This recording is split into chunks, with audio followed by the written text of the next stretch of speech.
Consistency नहीं है, क्या कह सकते हैं, कॉल और फेल का तजाद आ रहा है in other words.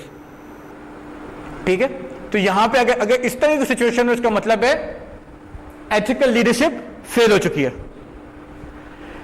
Then ethical paralysis, Sarfaraz साहब, सॉरी फारूक साहब, एथिकल पैरालिसिस, पैरालिसिस क्या होता है? पैरालाइज हो जाना। आप हाँ, आप उसको इंप्लीमेंट ही नहीं कर सकते, you are not capable enough to implement it. Sir उसके पास जो नॉलेज है ना, वो उसको अपना इंप्लीमेंट नहीं कर रहा, या फियर करते हैं कॉन्सिक्वेंसेस को।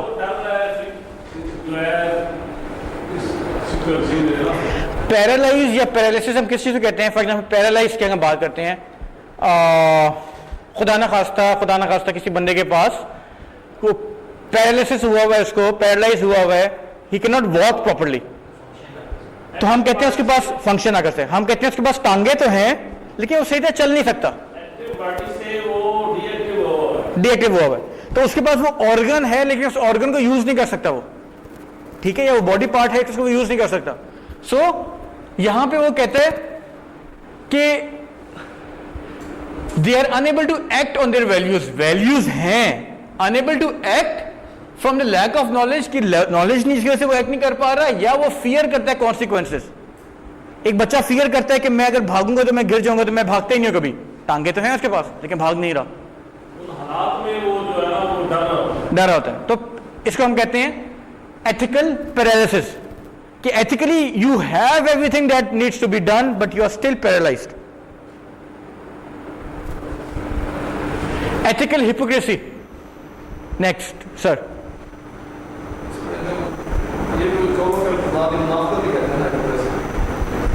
ओके, क्या हम पूरा समझाएं, क्या कह रहा है ये? जो कहते हैं वो करते नहीं है। पिछला क्या था? जो कहते हैं वो कर नहीं सकते। ये क्या है? जो कहते हैं वो करते नहीं है। फजल, वी गुड? क्या मतलब होता है इसका? एथिकल हाइपोक्रेसी का क्या मतलब है? ये समझाने वाला पॉइंट क्या बात हुई?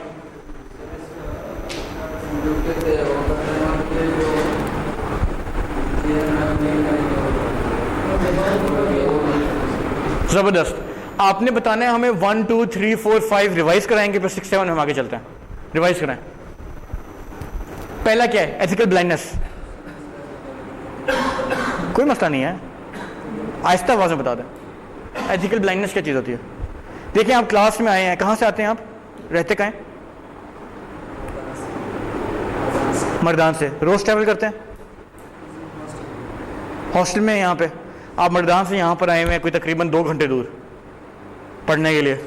कोशिश कर लें, खास तौर पे उठे हैं, उठ कर आए हैं, उठ के आके आप वो करना चाह रहे हैं, आवाज़ स्लो आवाज़ में कर लेते हैं। एथिकल ब्लाइंडनेस क्या होती है?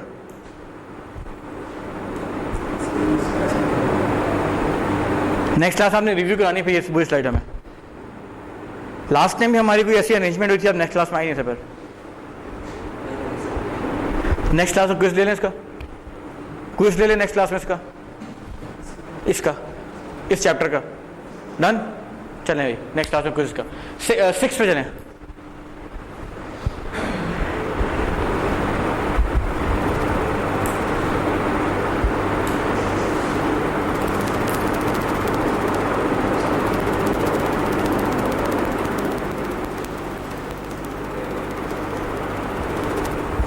उस्मान 6th।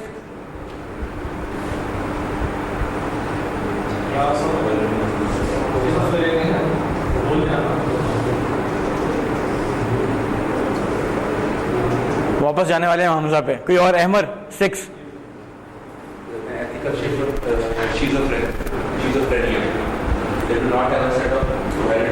शे क्या? स्किज़ोफ्रेनिया कहते हैं। अब मोहसिन हमजा कंटिन्यू करें। ये मैं इसका लिखा हुआ भी है, प्रोनाउंस ऐसे होता है, स्किज़ोफ्रेनिया। तो मैं ये अटेंशन का टेस्ट ले रहा है सबका, किसी ने पूरा पढ़ के एंड तक गया कि क्या लिखा हुआ है, या एंड तक गए नहीं है, उसी पे वर्ड पे रुक गए। ये प्रोनाउंसिएशन, इसकी प्रोनाउंसिएशन जब ब्रेक होती है ना, ये है, इसकी प्रोनाउंसिएशन से ब्रेक होती है। सो एथिकल स्किज़ोफ्रेनिया जी हमजा, क्या कहता है वो?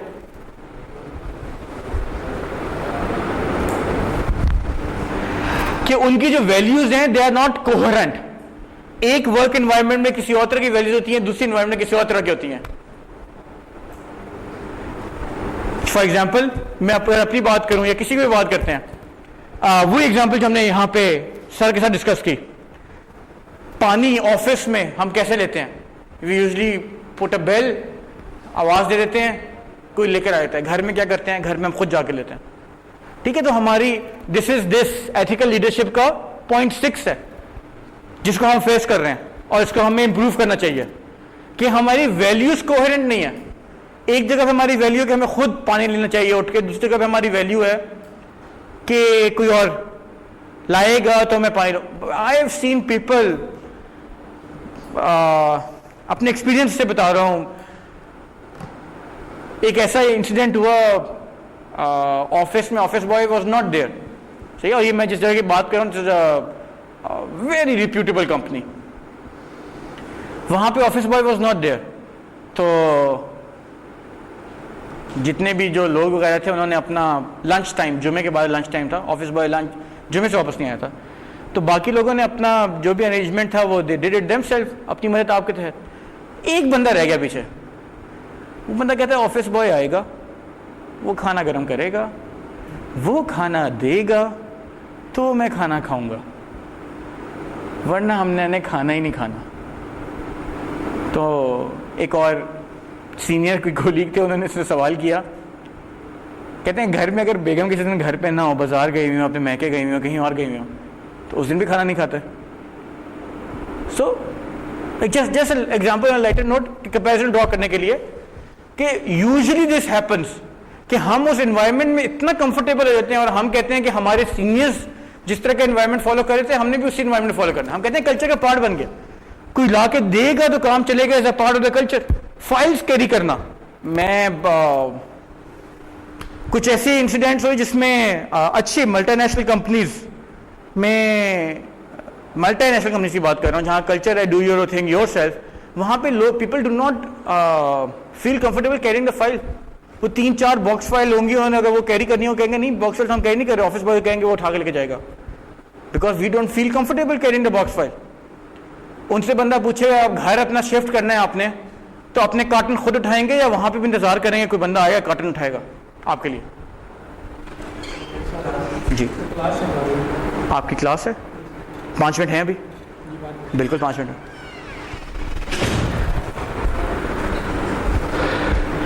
सो यहां पे क्या ये एथिकल वर्ड नहीं, पिछली schizophrenia, ethical complacency. Aamir, ethical complacency क्या होता है?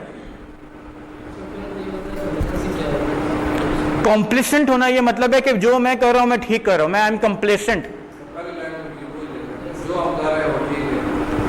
हमजा ने एक सबक सीखा पिछले से, वो ये सीखा पिछला का समझ नहीं आया तो अगला पूरा रिव्यू करो फिर वापस वर्ड पे आ जाओ।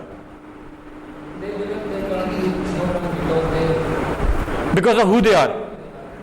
एक सीईओ है, उस सीईओ ने कहा कि फॉर एग्जाम्पल बोर्ड मीटिंग्स की हम बात करते हैं तो बोर्ड मेंबर अमूमन वो कहते हैं कि यार आपने हमें कैसे कह दिया कि ये काम गलत किया हमने, माइट इज राइट वाला कॉन्सेप्ट। सो ये this is example of ethical leadership का फेलियर।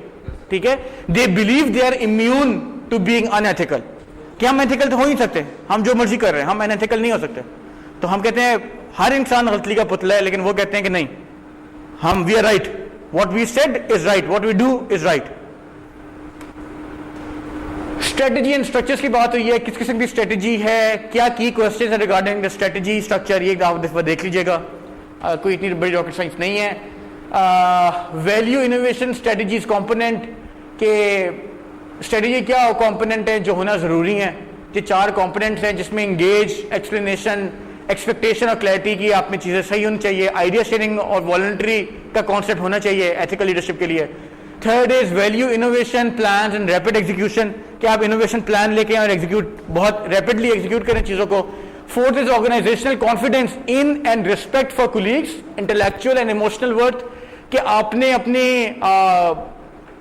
जो कुलीग्स हैं उनमें कॉन्फिडेंस है आपको with respect to their intellect and with respect to their emotional worth.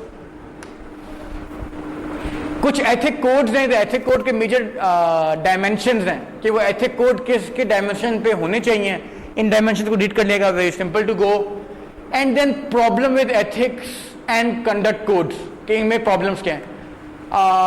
Ethic code और प्रॉब्लम विद एथिक कोड, ये आप लोग पढ़ के आ जाइएगा। इसमें कोई अगर मसला हुआ तो हम अगली क्लास में डिस्कस कर लेंगे 5 मिनट में। इसको मैं अपलोड कर दूंगा, मैं इस रीडिंग में अपलोड कर दूंगा। डन। इसके साथ में हम क्विज नहीं करेंगे हम नेक्स्ट वीक में। नेक्स्ट वीक में हम एक केस स्टडी कर लेंगे, वो केस स्टडी मैं अपलोड कर दूंगा। और मैक्सिमम अपने आंसर्स आप लोग बना के आइएगा केस स्टडी के, इन क्लास सबमिट करने होंगे आप लोगों ने, ठीक है। स्ट्रक्चर बनाइएगा, उसको क्लास में हम डिस्कस करेंगे, डिस्कस करके फाइनल करेंगे, उस आंसर को फाइनल करिएगा और सबमिट कर देगा। Will take hardly 15-20 minutes to discuss it. Reading का टाइम क्लास में नहीं होगा, ठीक है। We good. आमिर, समझ आ गई आपको? जबरदस्त। फजल, अगली क्लास की असाइनमेंट समझ आ गई? क्या असाइनमेंट अगली क्लास में? केस स्टडी है। और केस स्टडी आपने क्या करना है? पढ़ के आनी है। केस स्टडी पढ़ के आनी है और उसके आंसर्स का एक स्ट्रक्चर बना के आना है, ताकि यहां पे बैठ के हम डिस्कस करें उस स्ट्रक्चर में क्या प्लस माइनस करने हैं, वो प्लस माइनस करें और आप सबमिट कर दें। गुड। और साथ में आपने ये जो लेक्चर है इसको रिव्यू करके आना है सब लोगों ने, ठीक है। नॉट फॉर यू अलोन, हर कोई लेक्चर को रिव्यू और रीडिंग इसकी लाजमी करके आनी है, ठीक है। इससे अगली क्लास में हम क्विज करेंगे। एक चैप्टर हमारा हुआ होगा और नेक्स्ट क्लास का जो हमने लास्ट वीक, दिस वीक और नेक्स्ट वीक पढ़ेंगे उसका उससे अगली क्लास में क्विज ले लेंगे, ठीक है। हमने 2 क्विज मिनिमम करने हैं इस हाफ ऑफ द सेमेस्टर में। सॉरी,